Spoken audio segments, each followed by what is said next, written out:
the Climate Justice Alliance, and last but not least, Left Roots. All right, thank y'all so much. And of course, the last people we want to acknowledge, of course, is our homies right here in the Bay Area, our host committee, McHarris Unidas y Activists, MUA. And Kerin, where y'all at?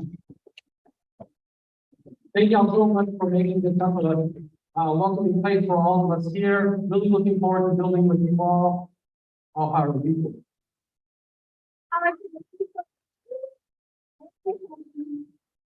So my last announcement or my last piece before I pass it over to our comrades who are going to be doing an amazing interaction this panel. Is to just share a little bit about what's going to happen throughout the 4 days that we have in assembly. Yeah, so we're already there's so much to cover, but I want to say that the most important and affirm that the most important process of this assembly is to be able to come together and really debate and practice participatory democracy.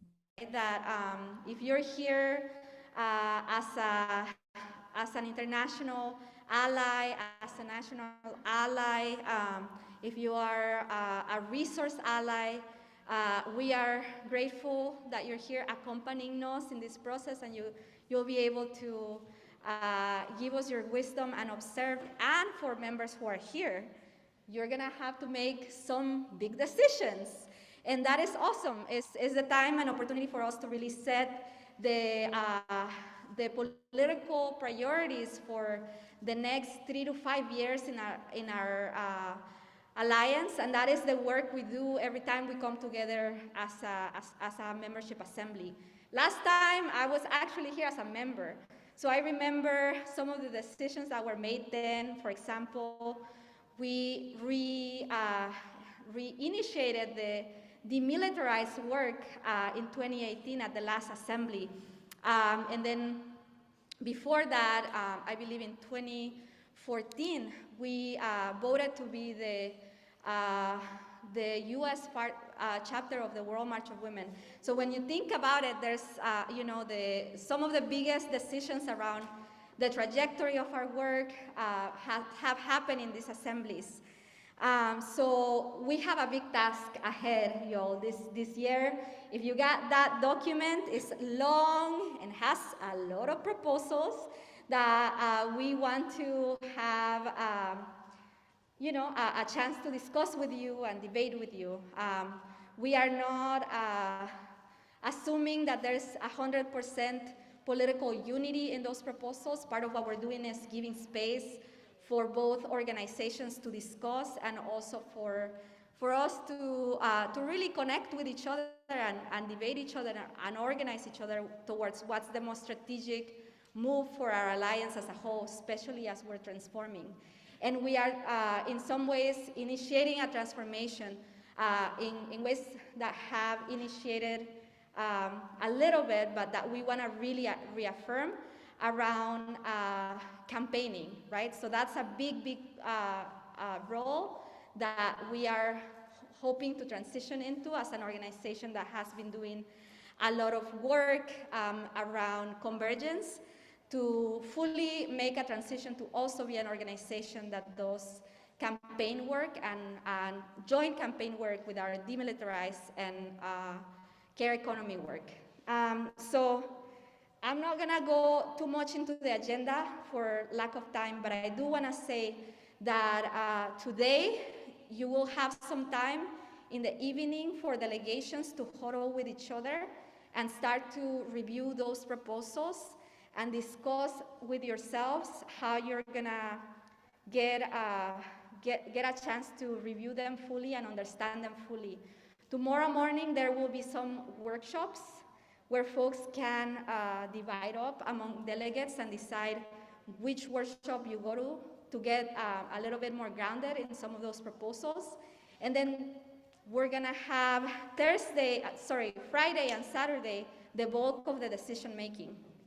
So prepare yourselves for that process. That might also mean that you're consulting with some people outside of this room back home in your organizations.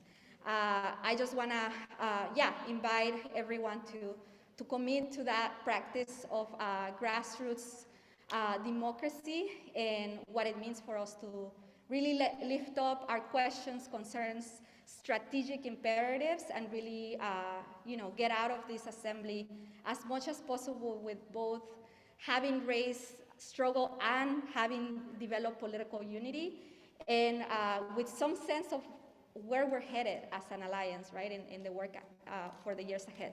So I'm gonna pass it with that to Cindy Wiesner, our executive director, who's walking up the stage now, who's gonna lead us in the first panel of the assembly, the coyuntura. Let's give it up for Kitsia. Incredible work holding this. So I want to invite our national and international comrades, Kerin, Steve, DouDou, and Thenjiwe to come join me on the stage. Let's give it up, let's give it up. I also want to say that this is being live streamed. So many of our members that couldn't come, and many of our allies that are supporting us, not only here, but around the world, are also watching this. So let's give a warm welcome to everybody watching us on the live stream. Woo! Hear that? So, how's everyone feeling? Good? ¿Cómo se sienten? Bien? ¿Están cansadas? ¿Qué es eso? What is that? Are you all feeling tired? No, what is that, right? We're just sick and tired of capitalism. We're sick and tired of white supremacy. We're sick and tired of patriarchy. We're sick and tired of colonialism, right? That's what we're sick and tired. But we are here strong with each other, gaining our power. And so I'm really proud to be at this stage with comrades that I've been able to work with, that we've been able to struggle with, that we've been able to confront really serious threats to our communities, to the planet, but some of the people that I actually respect the most, right, in terms of key strategic thinkers, but also fighters.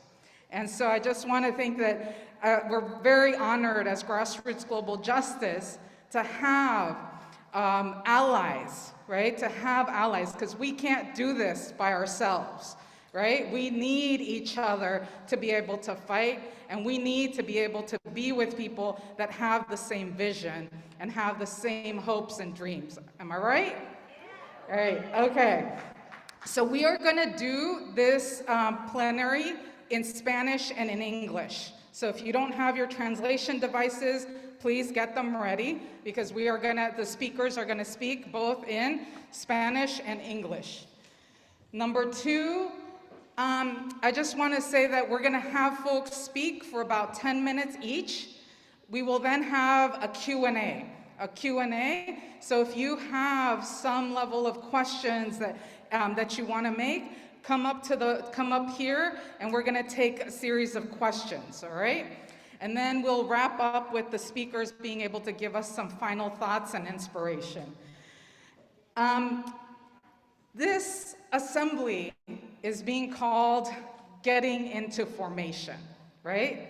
We are getting into formation, and we have had a very deliberative process with the membership. We have done a deep consultation with many of you that's actually started in the last year and a half. And so part of that consultation was being able to get feedback, to get your ideas, to try to see where the level of unity is within the membership as GGJ makes this our strategic plan for this next period. The second thing is that we've written collectively with many of you, particularly members from the program leadership team. Who here has served a role on the program leadership team? Let's give it up for the PLT. Come on.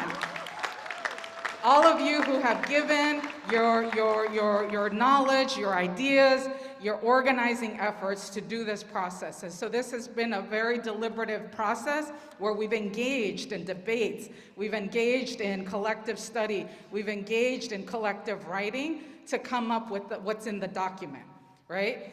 And part of, like Itzia said, is that we have to do it in a context of where are we at as a movement, and what global and local and national conditions are we then dealing with, right? And I think that's a word that at GGJ we use a lot that is called conjuncture, right? En español es coyuntura.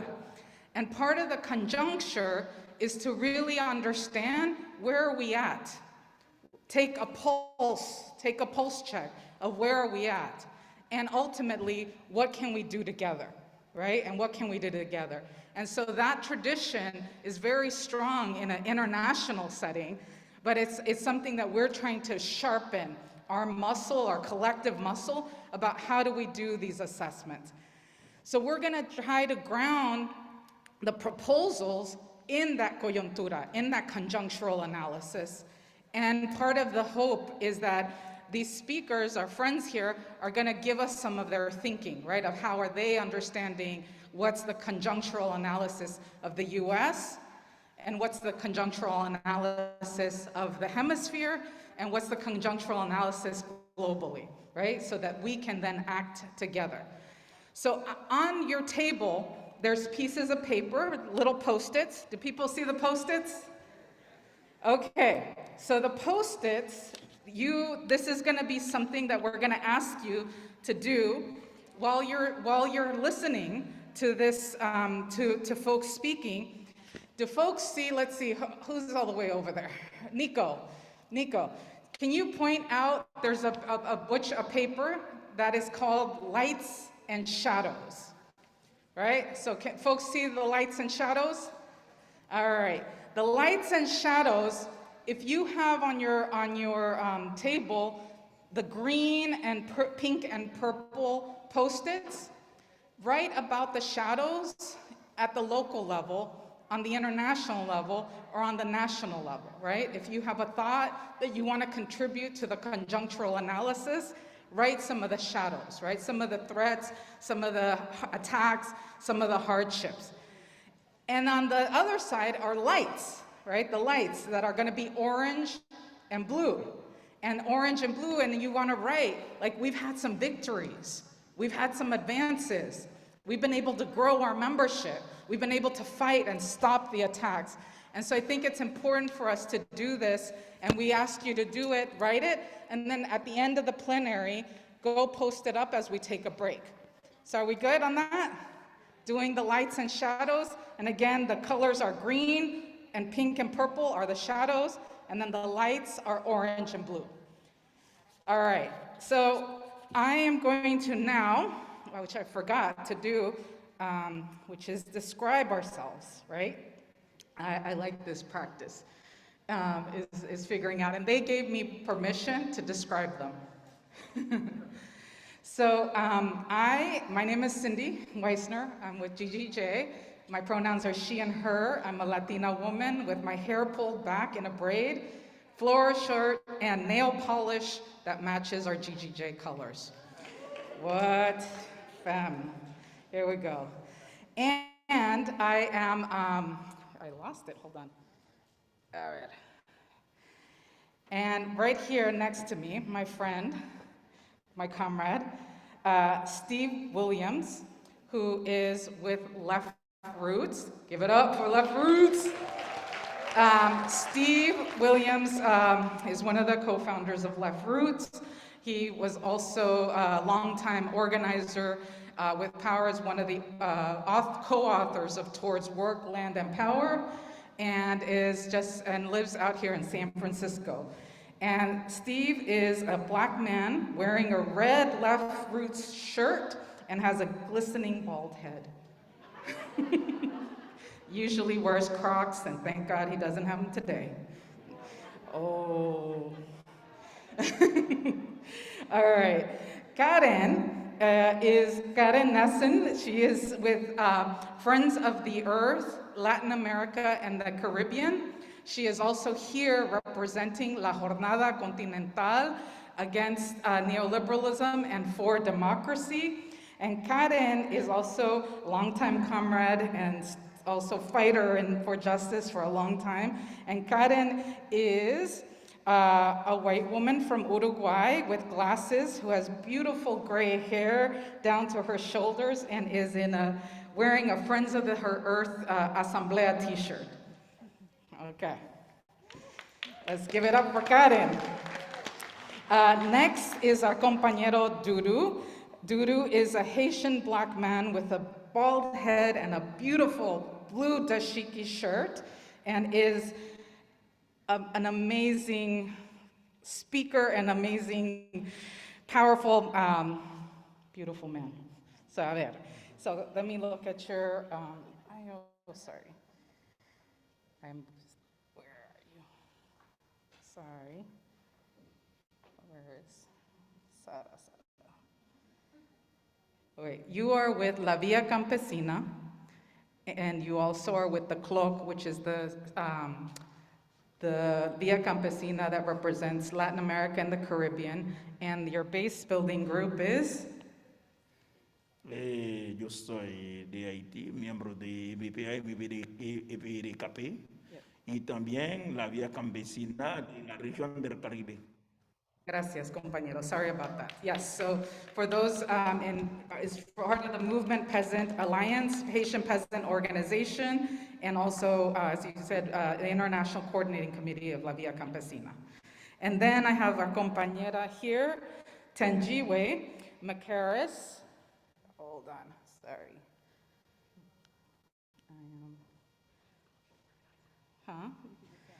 You are an organizer. You're an amazing organizer. So Thenjiwe is a black woman with long locks, is wearing a flowing shirt in neutral tones and black pants, and has the look of love in her eye. That's right. So, and Thenjiwe is also one of the co-founders of Blackbird, is also with Movement for Black Lives and the Rising Majority. So let's give up a warm welcome to our panel. And I'm going to get us just started here and pass it over to Steve. Good afternoon, comrades. The microphone's working. So on behalf of all of the members of Left Roots, I am incredibly pleased to bring sort of hugs filled with solidarity to the GGJ Membership Assembly. This is an incredibly important gathering, and we at Left Roots are really excited about what comes out of this gathering.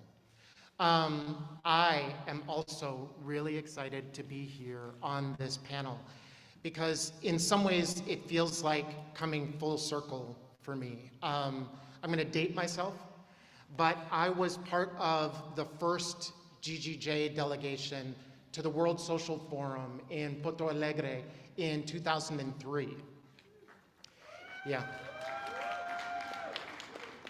You can see the gray hair in my eyebrows and in my goatee. But I remember from that experience and many of the other international delegation trips that I got to take with GGJ after that, the meetings would often start with comrades talking about the conjuncture.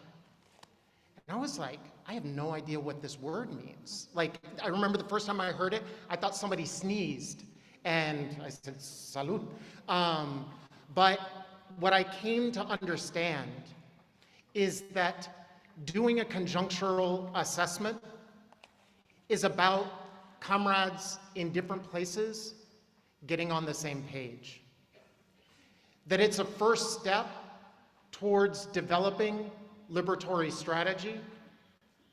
And even if we're operating on different terrain, in slightly different conditions, that it gives us the opportunity to work in coordination. And so all of a sudden I got really excited about this conjuncture thing. I was like, well, how do you do a conjunctural assessment? And I remember getting a list from comrade Martha Harnacker from Chile.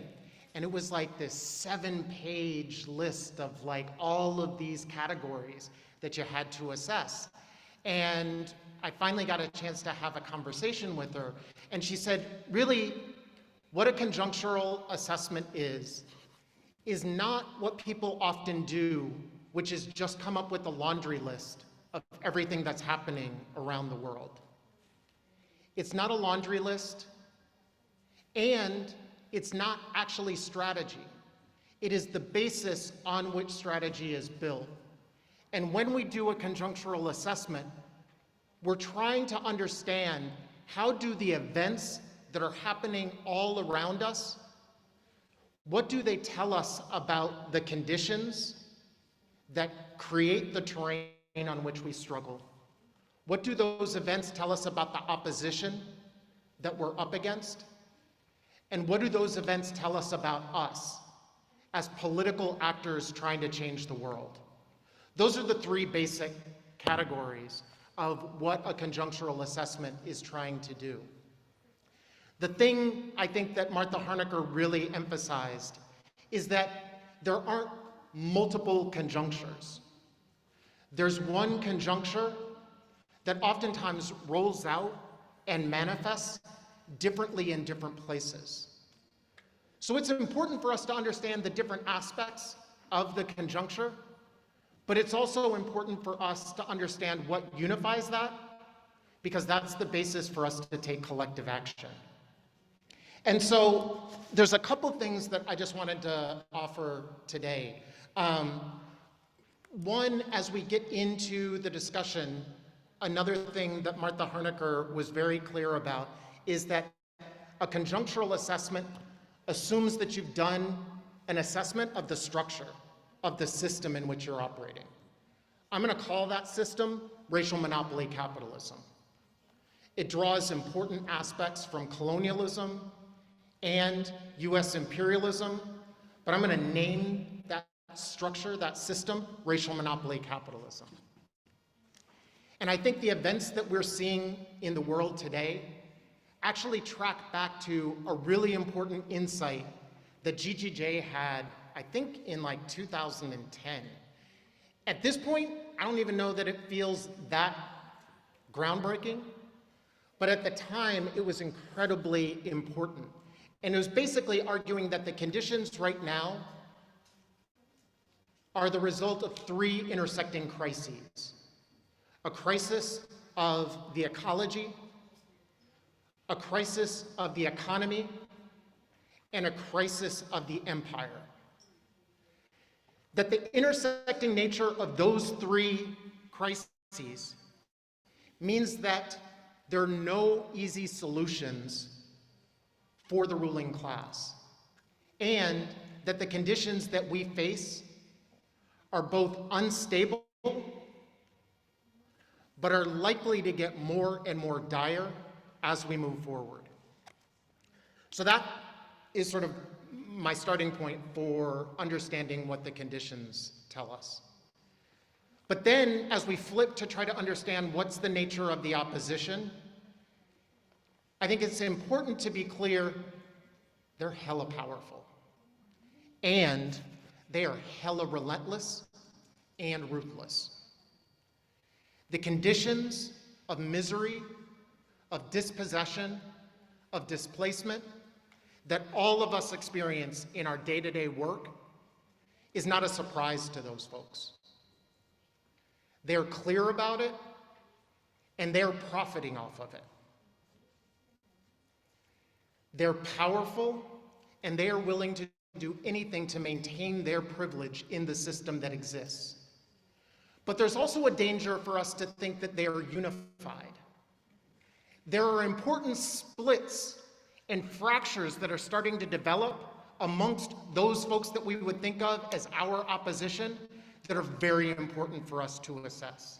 So just thinking about the United States, and we could go on across all the globe, but just thinking about the United States, the fights that happened between Donald Trump and Mike Pence, both of whom are scum.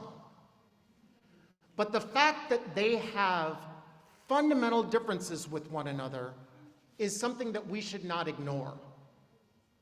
The fact that there are struggles right now happening between the FBI and the Proud Boys is something that directly impacts our ability to be able to move forward on this particular terrain. I'm not fans of either one of those organizations.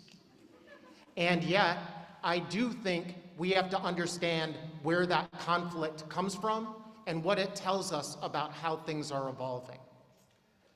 The last thing that I want to sort of note on is what the current events tell us about ourselves.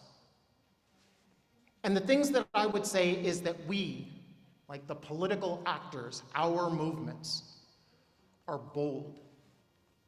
We are hungry to actually achieve victory and liberation. We are deeply under-resourced. So that plays out from each of our organizations, where either as a member or a staff, my guess is that you all wind up playing 19 different roles.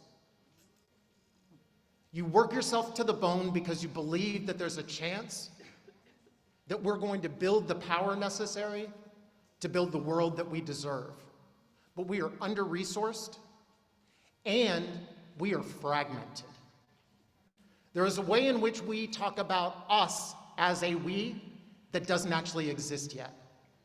And if we don't confront that reality, we operate off of a misconception that ultimately undermines our capacity to get to the point that we need. We are not yet a we, and we are less than prepared to take on all of the tasks that are coming up in front of us. So those are some of the important assessments that I've come to in terms of understanding the conjuncture that we're in. That assessment starts to have some conversation about strategy, but if we agree with basic points of that, I would encourage all of us to just take a deep breath, because it can be really heavy. And all of us are dealing with manifestations of this conjuncture that are heartbreaking. And as we acknowledge that hurt, the pain, the trauma, it is desperately important that we not succumb to pessimism. The thing about conjunctures as a whole, and this conjuncture in particular, is that it's not going to stay the same. Some people talk about a tipping point, and it's a metaphor that doesn't really work for me because it almost describes like a marble can go this way or it can go that way. I think that we're in more of a situation where a mirror is going to fracture. There are going to be multitudes of pieces that we're trying to make sense of. Our ability to assess the conjuncture sharply and then develop action that responds to all of the changes that happen, I deeply believe, lay the basis for us to be able to chart a path to liberation. But only if we take some of the steps that are necessary to get us prepared. And I'm super excited to be in this conversation with you all and with all of the comrades on the panel. So thank you, and I'm going to pass it over to Kerin.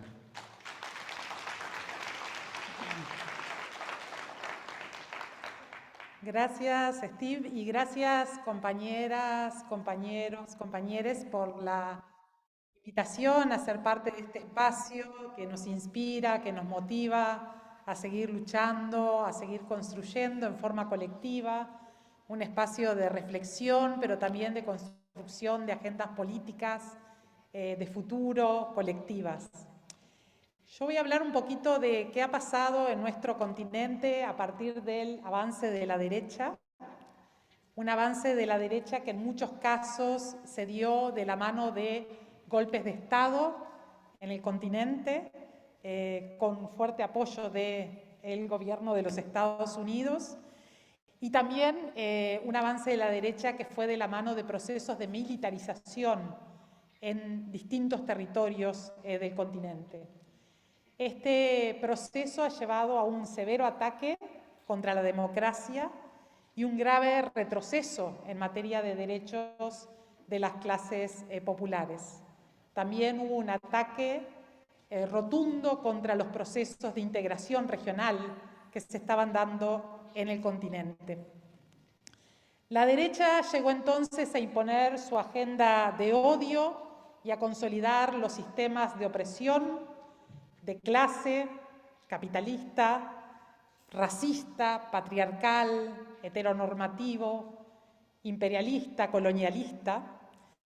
Y además la derecha vino a desplegar una serie de políticas neoliberales y a reorganizar el Estado en función de los intereses de unos pocos, de los poderes económicos, de los intereses de las grandes empresas transnacionales y también de las oligarquías de nuestros países.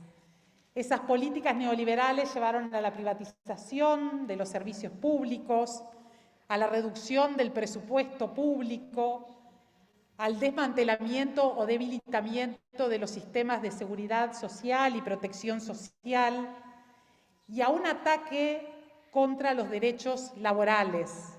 Por ejemplo, el derecho a la negociación colectiva, el derecho a la huelga. Todo para garantizar el proceso de acumulación de capital, el proceso de acumulación capitalista. Pero también la derecha arremetió con fuerza contra los movimientos y organizaciones sociales, porque lo que se propuso fue acallar las voces de los pueblos. Lo que se propuso fue debilitar nuestras luchas y desarticular los acumulados históricos. Hay todavía un claro plan de la derecha de cambiar la historia, de reescribir la historia para que nos olvidemos de los procesos de lucha y de ese acumulado que tenemos como sociedades. Y para ello, obviamente, recurre también a la represión, recurre a la persecución, criminalización, judicialización, pero también a los asesinatos.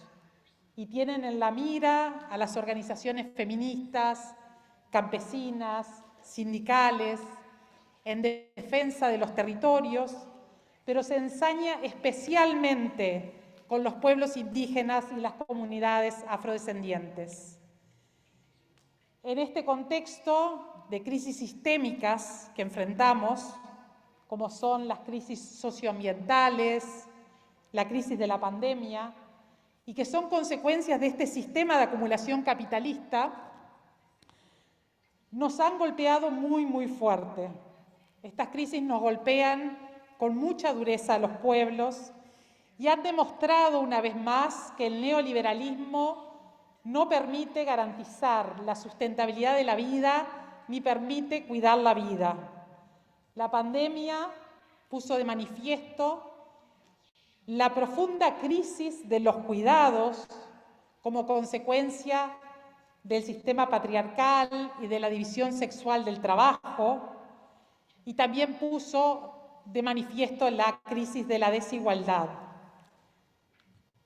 Al mismo tiempo, la pandemia generó un espacio para que se incrementara la violencia contra las mujeres y las comunidades LGBTI, pero también contra las comunidades migrantes, como seguramente ustedes han vivido aquí también en los Estados Unidos.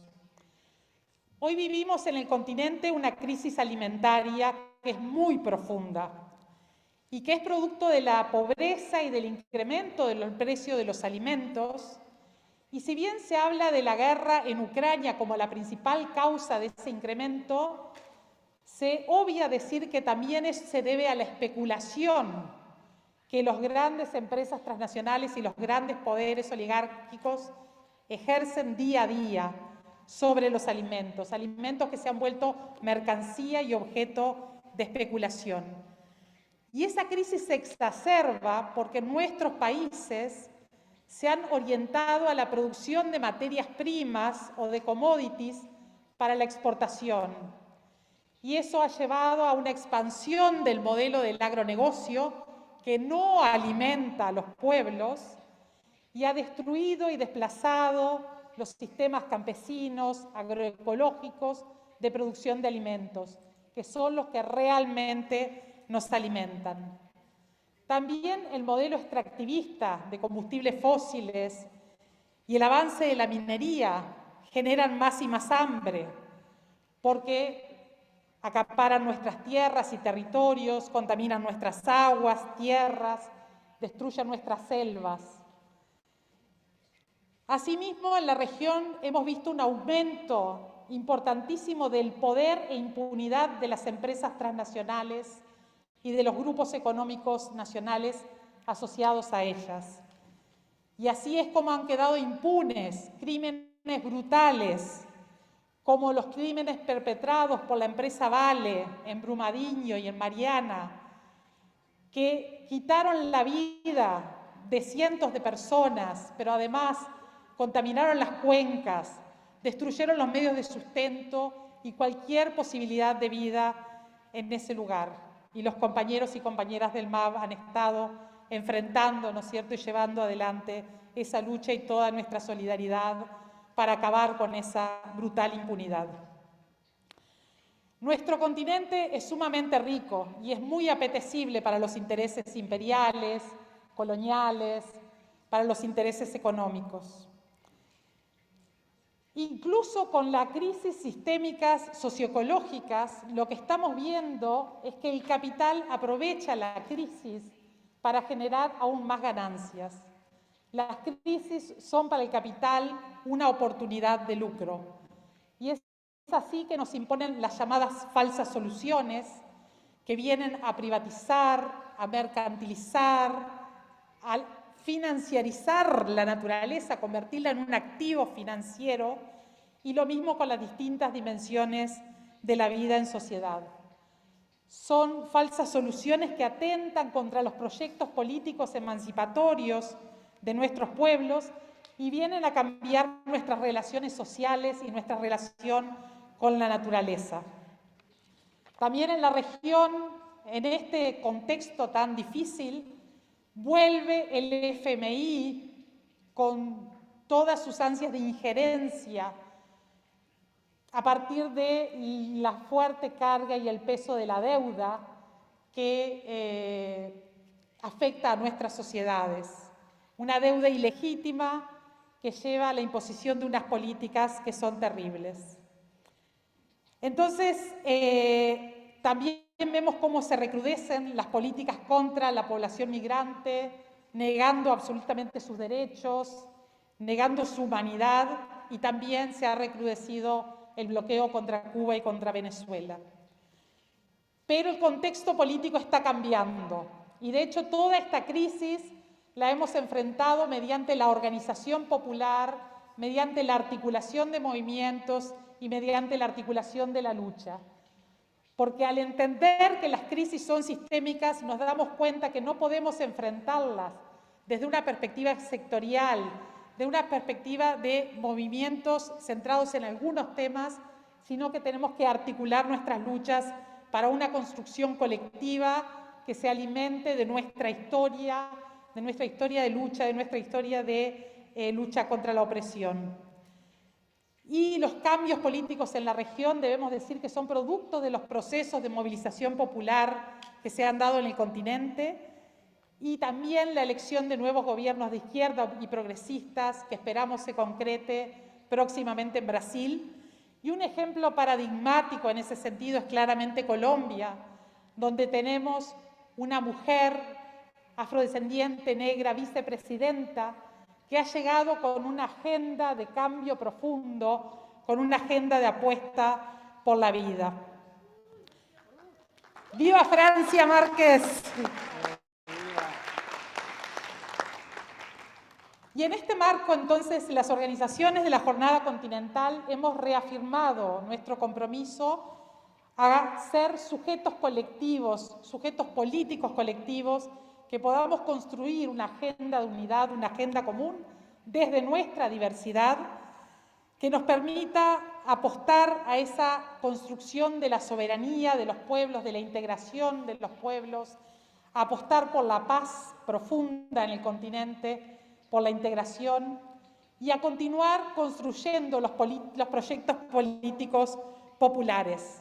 Y más adelante voy a hablar entonces, al final, si tengo un poquito de tiempo, de estos proyectos políticos populares que tienen que ver con la soberanía alimentaria, con la economía feminista, con un proyecto energético popular y que tienen que ver sobre todo con desafiar y cuestionar el imaginario social que la derecha nos pretende imponer.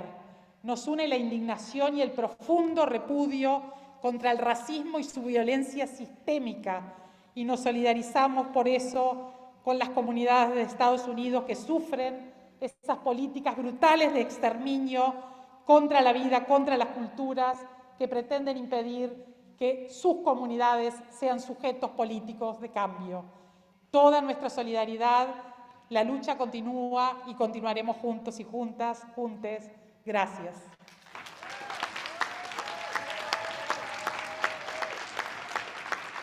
Muchísimas gracias, compañera. Un saludo otra vez a la prestigiosa asamblea. Agradezco a GGJ y Grassroots Internacional que me permiten ser aquí presente.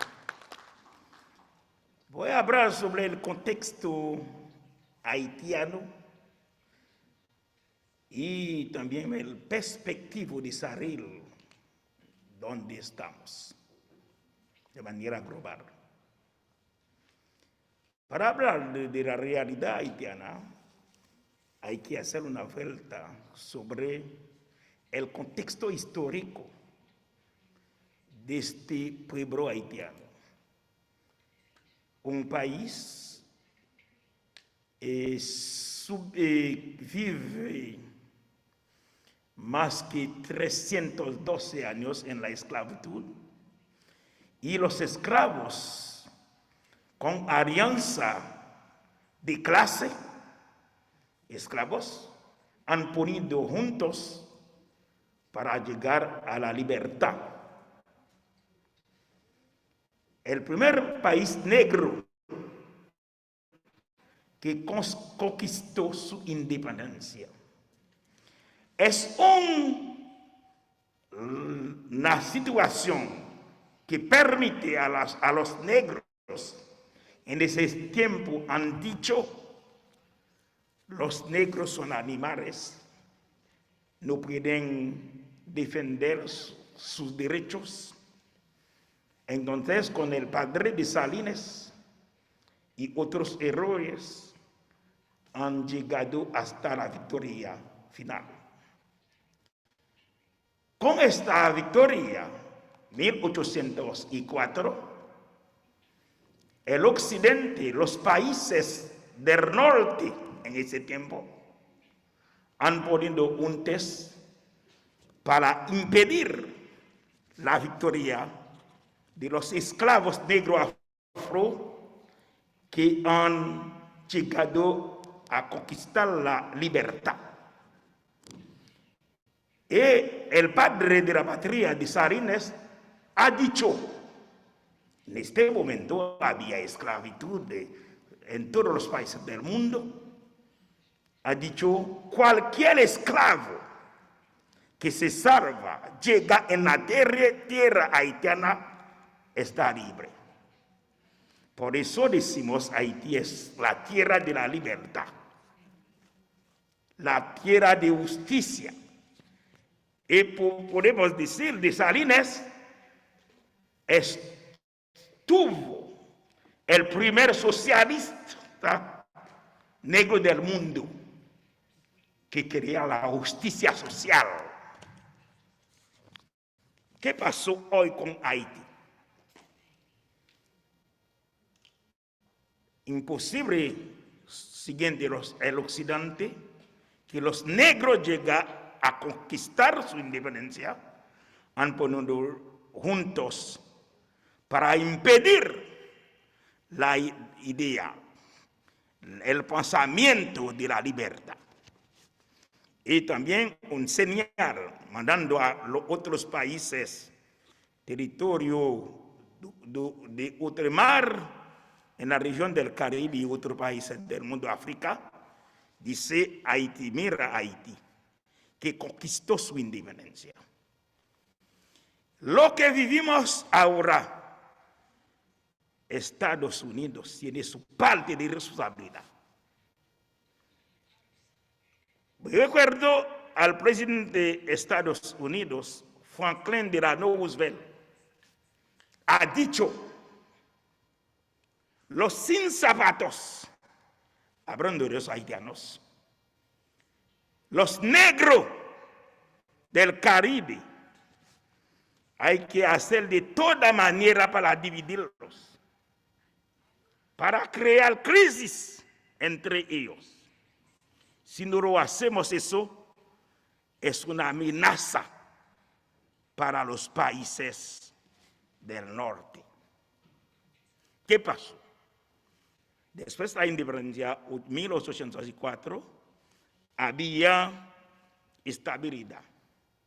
Llegó los gringos en la tierra de Sarines, 1915, el 28 de julio, y es un país, Haití fue un país descentralizado, han centralizado todo a Puerto Príncipe en la capital.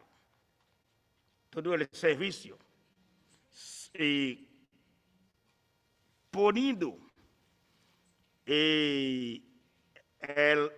la reserva de oro va a Nueva York. Y todas las administraciones está en la mano de los soldados, la administración norteamericana en este tiempo. Y en 1934 se dejaron pues el pensamiento de la ocupación quedó. Desde este tiempo, Haití es un país que está en la mano de norteamericano. Crisis, conflicto, a veces en Haití, y la embajada norteamericana, Estados Unidos, cree todo posible para poner al presidente al poder. Ahora mismo tenemos un dirigente, el primer ministro, y la representante de las Naciones Unidas, la señora Lalim, y la embajada de Estados Unidos a Puerto Príncipe, con un tuit han ponido el primer ministro al poder después del asesinato del presidente de la República. Ahora vivimos en una situación peor del mundo. El pueblo haitiano protestando, diciendo no es posible. Entonces, el representante del Departamento de Estado dijo, son los gangsteres. Gutiérrez, el secretario general de las Naciones Unidas, dijo también gangsteres. ¿Cuál es la solución? La solución para salir de esa situación hay que tener la solidaridad entre nosotros. Me recuerdo, estuve en el Foro Social Estados Unidos que se hizo a Michigan, Detroit. Cuando participé en este US Social Forum, dije, hay una esperanza. ¿Por qué Hay un señor luchador haitiano, acá dijo, el problema no es un problema de negro mulato, en ese tiempo que habló en Haití, es un problema de clase social. Los oprimidos, las víctimas, los pobres, deben ponerlos juntos para salir de esta situación. Por eso es muy importante la formación política y ideológica. Sin la formación política, ideológica, también la educación popular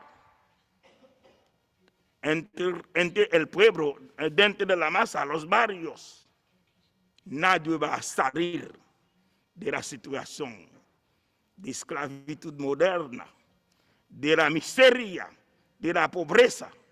Por eso solicitamos la solidaridad entre los pueblos, aquí mismo en Estados Unidos. Muy importante la solidaridad entre los oprimidos, porque el capitalismo no va a perdonar a nadie, solamente la riqueza, la explotación. Por eso todo el mundo hay un proyecto de acaparamiento de tierra en la mano de los campesinos para crear riqueza al servicio del sistema. Compañeros y compañeras, la solidaridad es la sola manera para salir donde estamos. Por eso digo, globalicemos la lucha, globalicemos esperanza. Globalize the struggle, globalize the hope. Thank you.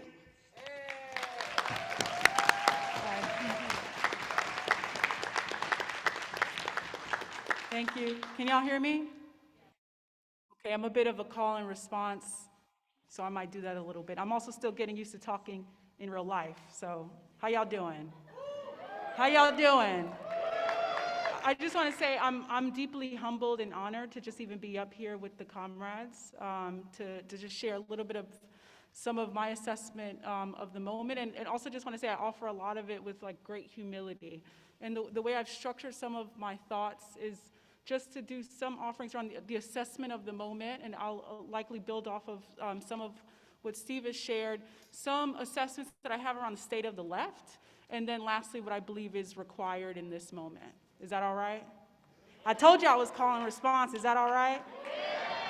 So just a couple of, just a couple of things. I do believe we find ourselves in a moment that we're currently living in a moment of significant challenges, and we talk about it like we're living in a moment of great peril, but I also believe we're living in a moment of great possibility.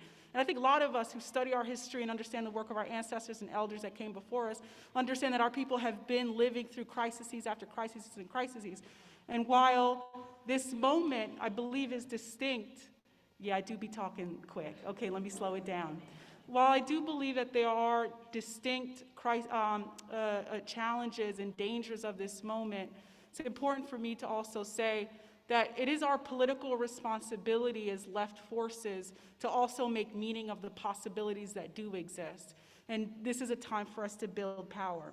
So I just want to start by that. But first, starting with the assessment of the moment, as Steve and others have shared, and of what many have said, we're living in a convergence of multiple crises. So as was shared earlier, whether it's the crises of the ecological crisis or the climate crisis, the crisis of legitimacy or the crisis of legitimacy of empire, and the economic crisis, we're dealing with these convergences of multiple crises that are impacting our people in a number of different ways and contributing to a continuation in some ways and an escalation in other ways of suffering for the masses of our people. And it's important for me to start by just talking about racial capitalism in particular, and specifically neoliberal economic policy. And when we look at that, we're talking about deregulation, We're talking about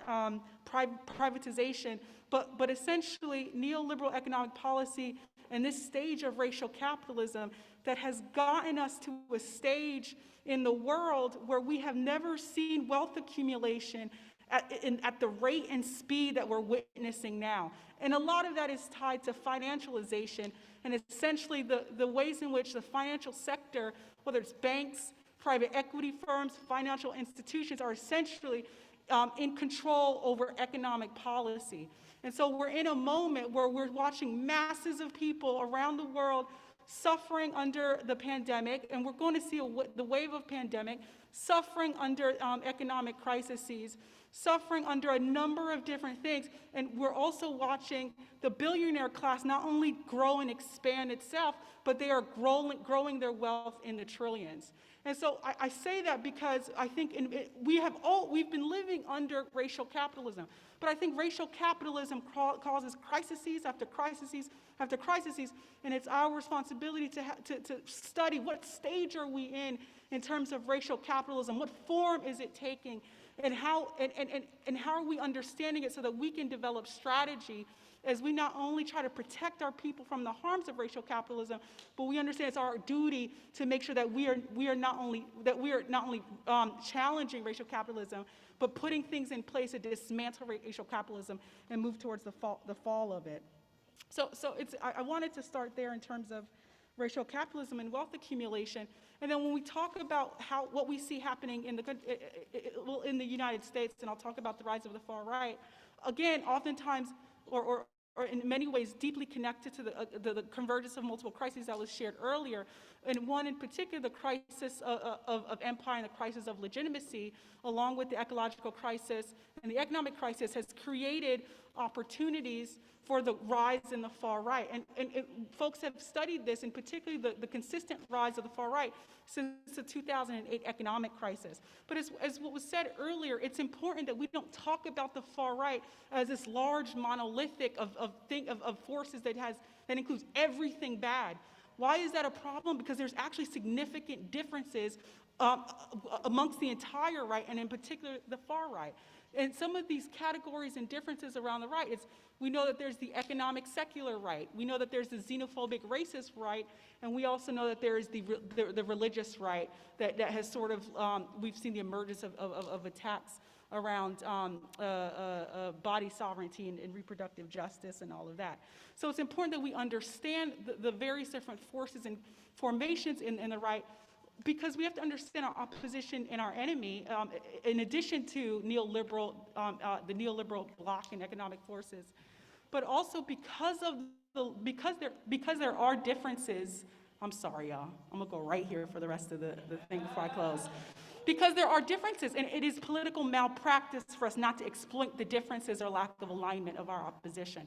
So we have to study, and we also must study the ways in which the far right in various different places around the world, we talk about the US, but from Hungary to Brazil with Bolsonaro, how they have worked to not just capture governing power, but amass significant political power. And we have to understand sort of the tendencies that is operating, the different forces and how they have sort of amassed various different forms of power. This has contributed to a number of different things, from obviously political violence, but one of the biggest threats I think that we really must pay attention to, I'm over there looking at Cindy to make sure I don't get that in 2 minutes. What we must pay attention to is this is also contributing to the growth of a essentially social movement, a far right social movement that is working to recruit within our communities.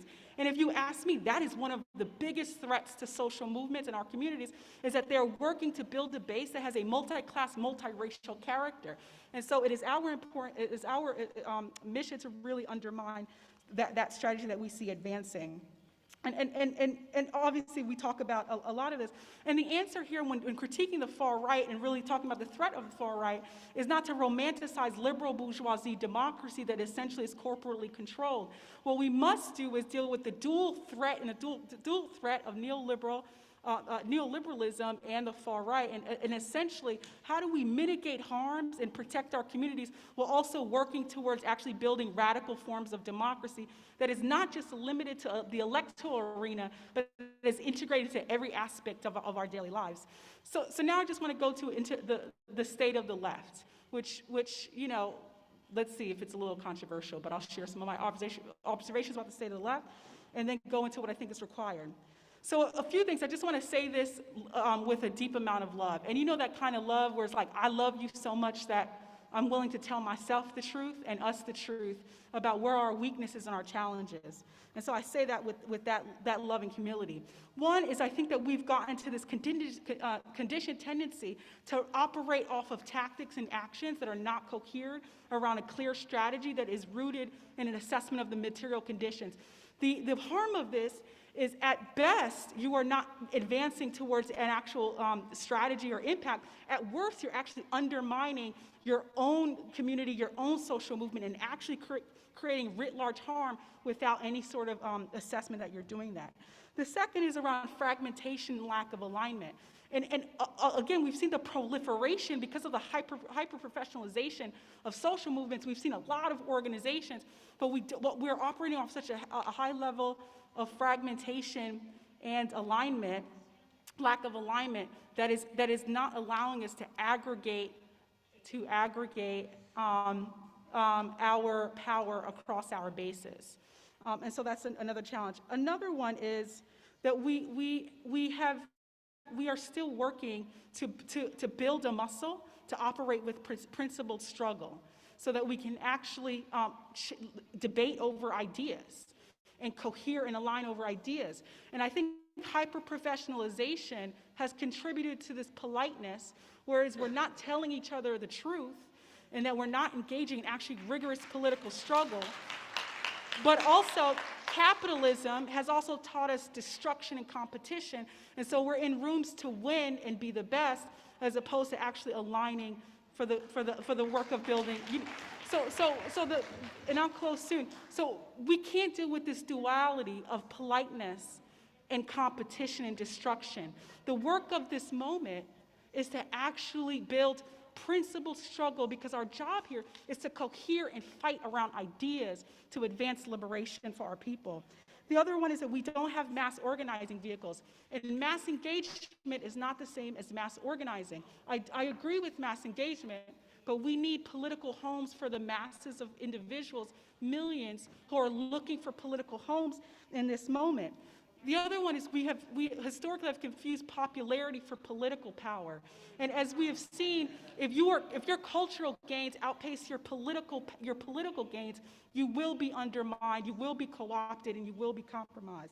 And then the last piece I'll just say is hyper-individualism and ego, as opposed to moving towards study, collectivism, and humility. Let me tell you something, the most powerful tool of any organizer is the power of humility. Comrades, we don't have the answers. Our job is to work together with deep, powerful humility and love for our people to find the answers. So I'll end it saying this, as Steve has said earlier, we cannot descend into pessimism, cynicism, and defeat. That is political malpractice. You are doing the work of your enemy. And so what is required of us in this moment is we have to organize. We have to organize under a clear political vision. We have to, and I mean to say that to say, the anti-posture of our demands and our strategy we have reached the limitations of that. It is not enough for us to be anti-capitalist, or we actually have to put forward an actual political vision. We have to build the United Front power. We have to build tactical United Fronts, et cetera, and I'll say more later.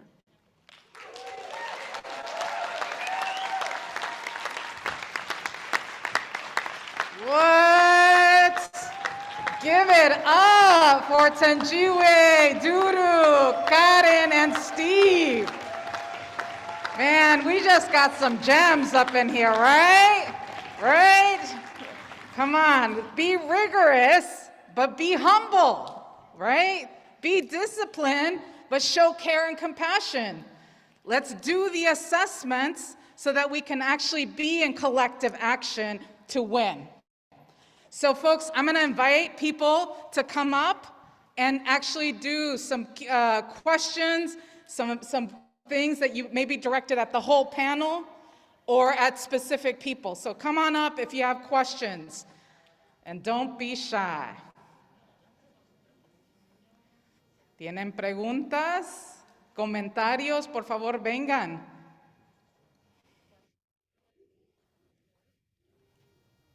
Don't be shy. Okay, Benishi, give it up. So come on up. We have time. We have about 15 minutes. So I'm going to take like 3 questions. Then we'll open it up to the panelists. Let me see. Anybody else? Come on up. Tom, come on up. Okay, Benishi. So I'm going to take 3 questions, and then we'll let you answer, and then basically we'll figure out how much time we have. Thank you. And remember the process of introduce yourself and describe yourself. And then look that way. Somebody's always got to be first to the dance floor. My name is Benishi. I'm with the Climate Justice Alliance. I'm wearing various shades of purple today, pink. I have long hair and big earrings. So my question to the panelists, and I feel like a couple of you started to touch on this, thinking about both the conjunctural possibilities, and maybe this is something I was starting to write in the shadows over there, is how do we do the collective work across national borders when our individual governments treat people differently based on their sort of government structure? And an example for me is that while we struggle here in the US as indigenous peoples in other countries are not recognized in the same way that they are here in this US context. And so that's true of other peoples, of farmers, of citizens, of people. And so I'm just sitting with that struggle of how to navigate collective work across national borders when our governments operate under different systems that treat us differently with a different set of rights.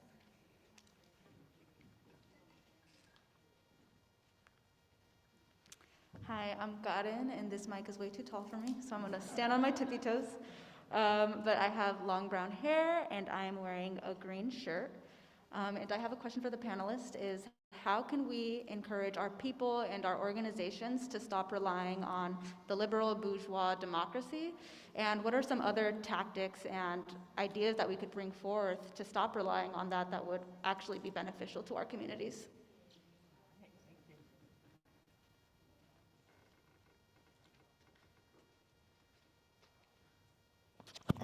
Tom Goldtooth with the Indigenous Environmental Network, Bedewa Kantawan Dakota and Dene. My question to the panel here, first of all, is really some good dialogue, some critical analysis. I really enjoyed it, and it made me think.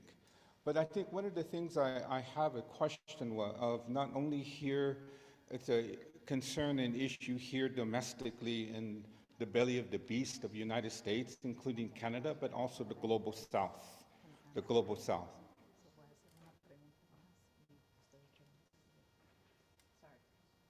Okay, yeah, in the global South, is the relationship of movement building between different populations that are not indigenous and those populations who are indigenous, especially around land issues, land rights. In South America and Brazil is a big issue of this. I see that in the social movement that we participated in, is that there is a reality of a division between the social movement, which is doing a lot of awesome work, but we have the indigenous movement way over here on the side. We see that, and IEN has played a role in trying to bring the indigenous movement of the South, brothers and sisters, into the social movement, but there's always a divide when it comes to land rights, water rights. So that's a question I have, and how do we bring together our indigenous movement of a rights movement, a land back movement with black liberation, but also to include our brothers and sisters who are a mixture of Spanish and indigenous that come from Latin America, as well as they re-identify with their indigenous bloodline, as well as our relationship with the Pacific and Asian folks. Thank you. And then one more question. Hello, hola, mi nombre es Yetzali Reina, yo soy del colectivo Rompecadenas de Santa Fe, Nuevo México. Y mi pregunta es, ¿qué opinan ustedes del reciente lavado verde que se le llama greenwashing en las compañías? ¿Y cómo podemos identificarlo y cambiarlo como una persona común? ¿Cómo podemos tomar alternativas más sustentables? Gracias.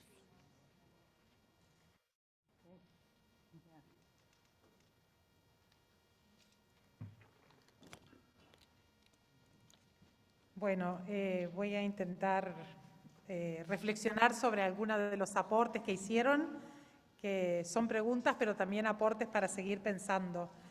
Respecto a la radicalización de la democracia, a mí me parece fundamental en este contexto, que no llegué a desarrollar mucho eso, es fundamental reivindicar la política.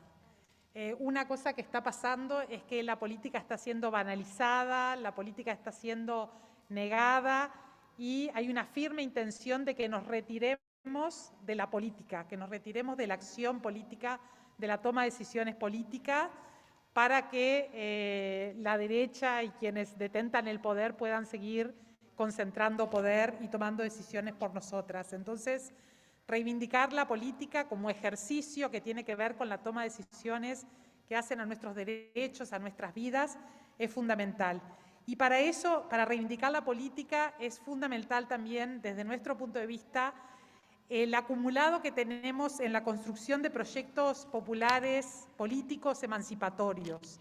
Y entonces tenemos que profundizar en qué significa la construcción de esos proyectos populares, políticos, emancipatorios, y como decía, también nutrirnos de la memoria de las luchas y de construcción de proyectos políticos populares de nuestros pueblos, que es eso de recuperar la memoria para poder seguir construyendo futuro. Y en esa perspectiva, estos proyectos políticos como la soberanía alimentaria, un proyecto energético popular, la economía feminista, lo que nos dan también es las bases para la sociedad que queremos construir. O sea, no necesitamos esperar a un cambio total o a lograr que nuestros pueblos tomen el poder para poder llevar adelante esos proyectos políticos. Sí es necesario disputar el Estado, sí es necesario disputar la política pública, es fundamental, no da lo mismo cualquier política pública, pero podemos construir soberanía alimentaria, podemos construir economías feministas también mediante la organización social, la organización de la base y en forma masiva. Y siempre con una perspectiva internacionalista, una perspectiva que nos permita superar las fronteras. Y en eso nosotros hemos aprendido mucho de la vía campesina, porque el proyecto político de la soberanía alimentaria claramente trasciende las fronteras. Obviamente después tenemos que pelear en nuestros propios países para la construcción de la soberanía alimentaria en la base, disputar políticas públicas para defender la soberanía alimentaria y promoverla, pero va mucho más allá de las fronteras. Es un proyecto político que nos une. Y también me parece fundamental la construcción de la comunicación popular como algo clave, y ahí mencionar esfuerzos como lo de las compañeras de la Marcha Mundial de las Mujeres con Capire, nuestra Radio Mundo Real, que de alguna manera estamos tratando de, y muchas otras iniciativas, tratando de contribuir a la comunicación popular, así como también todos los procesos de formación política popular que se llevan adelante en movimientos, ¿no?, como el MST, y que tienen que ver con esto de la formación ideológica, del debate de ideas y de poder concebir juntos estos proyectos políticos y seguir en ese proceso de construcción. Comprendo varias preguntas. El sistema funciona de una manera hay que formar, hay que tener más formación para comprender el sistema. Estamos aquí en Estados Unidos. El problema aquí no es lo de Haití u otros países de América Latina. Entonces, aquí hay problema. Un día encontré una compañera americana. Me ha dicho, DouDou, quisiera decirle algo. Una cosa. Yo soy americano, estudié aquí. Aquí hay un sistema que cree una falsa esperanza en la cabeza de cada uno. Como aquí todas las personas van a ser rica. Es mentira.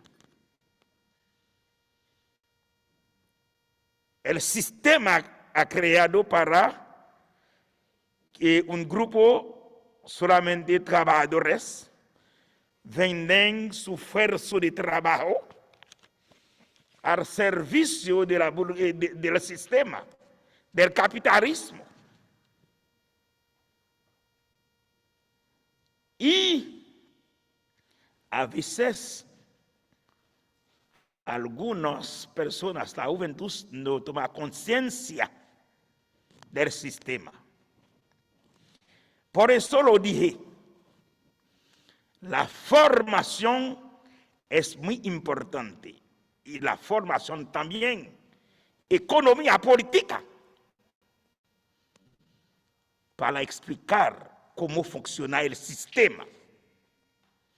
Si no comprende el sistema, no puede defender sus intereses. A veces defienden intereses de la clase dominante. Por eso, solicito a la Asamblea GGJ para entrar en una política de formación de la juventud, porque la juventud es la fuerza del cambio y del cambio social. Muchísimas gracias.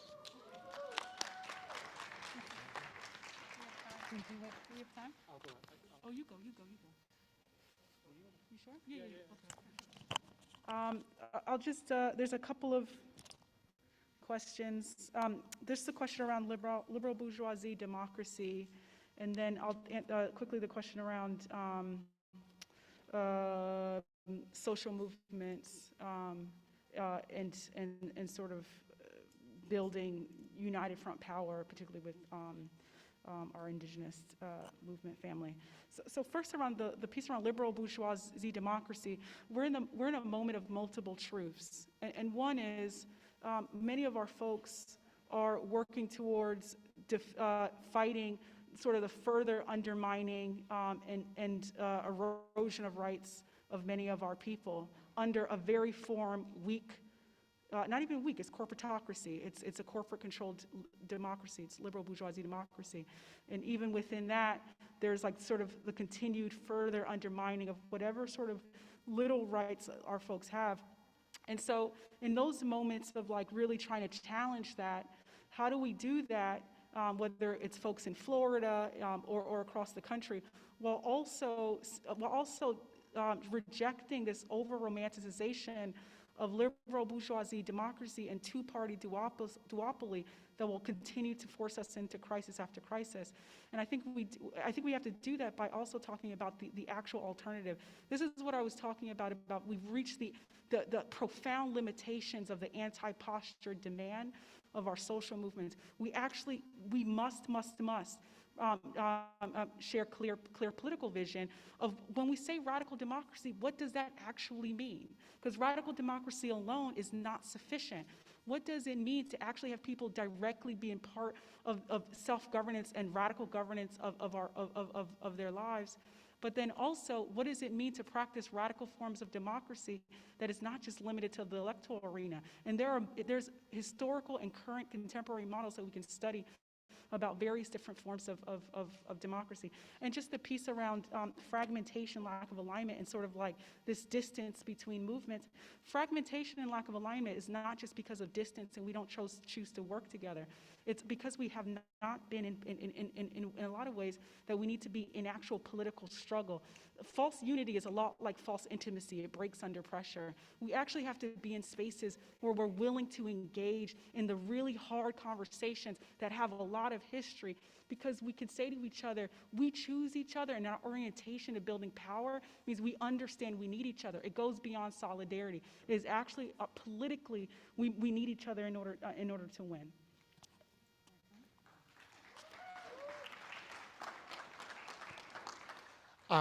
So I really, really appreciate these questions. I wish we had way more time to get into them, which is why it's great that we've got a whole assembly to continue to do that. But one of the points, and I think Tom and the other comrade were raising questions about alternatives, that I want to sort of come back to a point that Thenjiwe was making earlier. I think we've got to come to grips with how little power our movement has right now. I think that there are competing ideas of what strategy is and what winning is. I think that there is a dominant view of strategy in our movement, which is that everything we should do should represent liberation. And anything less than that is a betrayal of our hopes and aspirations. I think that there is a counter orientation to strategy that actually builds on Paulo Freire's. Something that he said was, what is it that you can do today that makes it possible for you to do tomorrow something that you're not able to do today? It's an orientation towards politics and strategy that is about unlocking possibilities, unlocking contradictions. I don't think that's the dominant orientation towards politics or strategy. And so our movement tries to win victories as if it's liberation. And we don't have the power to either win most of those demands or to defend them. And so we, I think, have to shift our orientation about what strategy is. And then at particular moments, I think about my 12-year-old kid. He's like, yeah, I want to be healthy. And then I'm like, okay, it's time for you to go to the dentist. And he's like, well, I don't want to go to the dentist. And I'm like, well, I didn't ask you what you wanted to do. You said that you wanted liberation. There are going to be, at particular moments, things that we have to do that we don't want to do. But if we have a clearly articulated strategy, it grounds the decisions on which we make to sort of get there. I think on Tom's point, I think that there is this question of what is the economic base? Do we control the basic aspects of society that then make different forms of liberation, of the utopia that we want to build? Is that possible? I think across the board, with very few exceptions, the comrades in Cuba, very few of us have actually been able to seize not just governance power, but social power, economic power, and political power. If we only capture one, it's insufficient for us to be able to move our full agenda forward. The last thing on Benishi's point, which I think is really important for us in GGJ, inside the belly of the beast to grapple with. I know multiple times, I remember the first time I went to South Africa, I was like completely enamored with the movement, and I was like, ooh, I'm gonna stay here. And they were like, nope, you're gonna get your black butt back to San Francisco because you have a unique and special responsibility as somebody in the empire of the globe to topple the machine that makes it impossible for us to actually realize our dreams. That's your responsibility. And I was like, yeah, but I'm black. Like, I don't like marching under the flag of the United States. And they were like, I didn't ask what you wanted to do. You have a particular place and a particular responsibility. I think as we sort of assume that particular responsibility, it is then about building the relationships with our comrades across the globe without sacrificing our particular place. Which means that when I do my organizing, it's not just organizing in San Francisco and being happy that we've got a sellout Democratic mayor, but we don't have to deal with the worst versions of Republicans that exist in other parts of the country. We have a responsibility not to make San Francisco better, but to make it impossible for the ruling clique of the United States to continue the project that they're on. That's a responsibility that we carry, and until we're clear about that, we won't be able to carry it out together. What? Mic drop. So we have about 8 minutes. And there was a lot of actually questions that I actually want to say. There was questions around greenwashing and corporations painting themselves green in order to advance profit. There was also questions around what does it mean to actually build, and I acknowledge, and I think the question that Tom raises in particular around Black and Indigenous relationships to also social movements, right?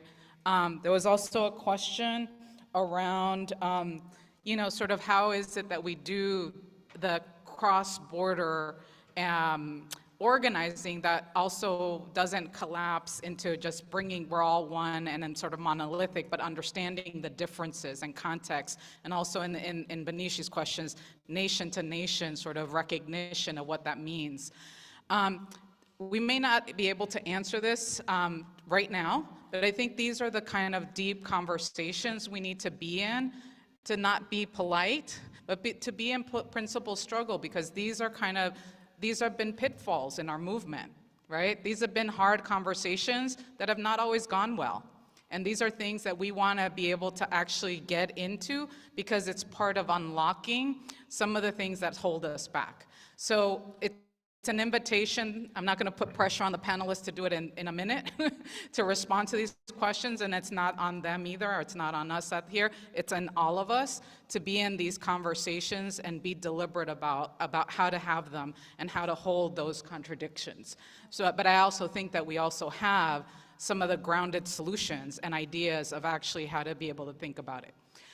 So what I want to ask you all in closing is to actually give us either an inspiration or a challenge to the assembly as we close out this Get Into Formation plenary, and also the live stream, everyone that's watching us on the live stream as well, so that we get some level of nourishment as your final words. And you have 30 seconds. We're going in reverse order. Reverse order.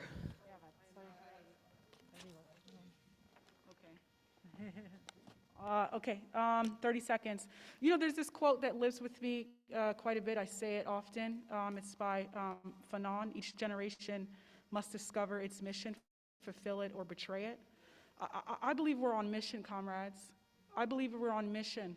The first step to knowing how to build power is to understand where we are weak. And once we become sober about our challenges, we have this like powerful, profound, beautiful opportunity to build power, and to build the type of power that not only we can be proud of, but that future generations will respect us for. And so at the end of the day, while I feel like we're in really sober, challenging times, I actually feel profoundly hopeful. I feel profoundly inspired, not just because of where we are, but what we're about to do. When we talk about not descending into pessimism, cynicism, and defeat, what it means is that we have to organize with victory and liberation on our minds. We have to organize like we're going to see and realize victory, so many victories in this moment, in this time, but really what we're seeing is forecasting generations ahead. What did we do today to make what they did possible tomorrow? And so again, while I feel like now's the time to be sober, now is the time to be honest, and it's okay to be scared, to be angry, to be frustrated. What now's the time for, most and foremost, is to have so much profound, deep love for ourselves, for each other, and for future generations, that we understand that how we build power like we never built before.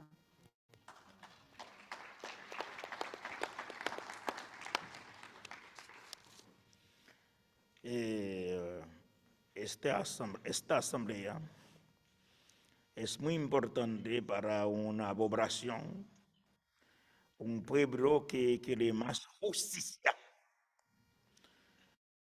justicia social.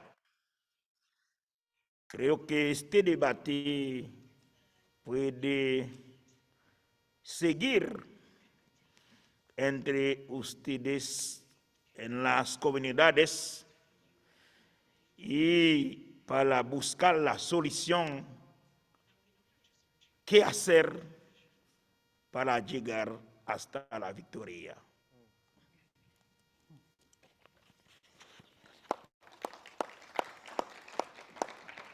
Bueno, yo de acuerdo con la compañera Thenjiwe y el compañero DouDou, de que realmente el desafío que tenemos por delante, todas nosotras, nosotros, es cómo organizarnos para construir poder popular, y eso significa cómo organizarnos para cambiar la correlación de fuerzas que está en nuestra contra.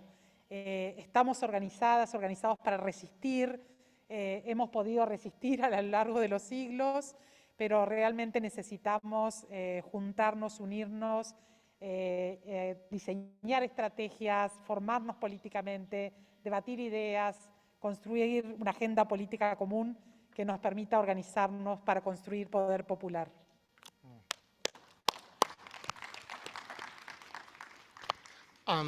I want to return to something that Kerin said earlier, where I want to challenge us to claim our place and reclaim popular memory.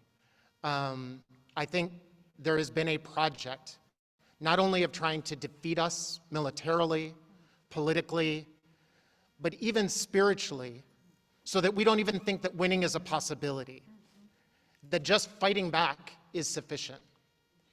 And we all stand in the footsteps of past generations and traditions who've made it possible for us to fight smarter, given where we are now. And given the stakes that we face, we're going to need to call on all of those traditions. So to start and to model, my name is Steve Williams. I'm a Black socialist, and I stand in the footsteps of comrades like Saladin Muhammad, Marielle Franco, Esther Jackson, and Amilcar Cabral. And I'm committed to winning, not just because it's possible, but it's because it creates a better opportunity, it creates a better future, it creates the possibility for total liberation for the planet and all our people. That's right. So, compañeras, compañerex, compañeres, we did this opening plenary as a way to be able to get grounded, to be grounded in the political conditions, not only here in the United States and the territories, but also hemispherically in particular, right, of the Americas and globally. And to understand what are the things that are happening, the shifts, the opportunities, the challenges, but also really the possibilities. And I think that that is the invitation for all of us to engage in as we open this GGJ assembly, that we open up as an opportunity for us to think big and bold, and to know that we can't do this alone, right? Our own communities can't do this alone. That's why GGJ particularly was founded as a multiracial, multi-sectoral, working class grassroots alliance that connects itself explicitly with international social movements. Because we understand that our role and responsibility is here in the United States and these territories, but it's also in relationship. We can't just have justice for us here, that there has to be a global shift of racial, gendered capitalism, that we have to actually tear down patriarchy and colonialism, not only on these lands, but around the world. And so the invitation is that for us to imagine, be bold, but also to do the hard debates in the next couple of days with each other and make decisions, political decisions, that will set forth for us our collective work in this next period. But know that we are doing it with allies, our national allies that are here in this room, but also that are not in this room, that are joining us across the country, but very importantly also with our international allies that represent millions of people. And I just want to say that, these movements represent millions of people. And so I think that part of what we have to then think about, right, when we get the pessimism, is that we actually, I always get pissed off when people say the left is so small. We're actually not. There's more people that agree with us. There's more people that are hungry for what we have to offer, that want to live in the world that we talk about. And so I think part of the challenge and part of the invitation is for us to be in these conversations and these dialogues in the next couple of days. So I'm going to invite people on your Post-its to add to the coyuntura, and put your Post-its up on the lights and shadows, and we'll keep coming back and integrating these pieces through the plenaries, through the workshops, through the conversations. But I'd love to first say thank you. Can we give it a hand?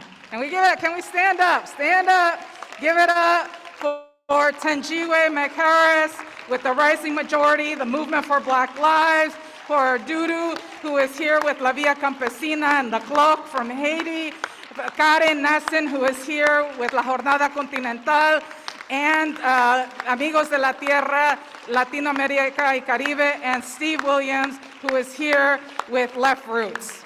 Thank you, comrades. Thank you all. I am now going to pass it to Kitsia. Thank you.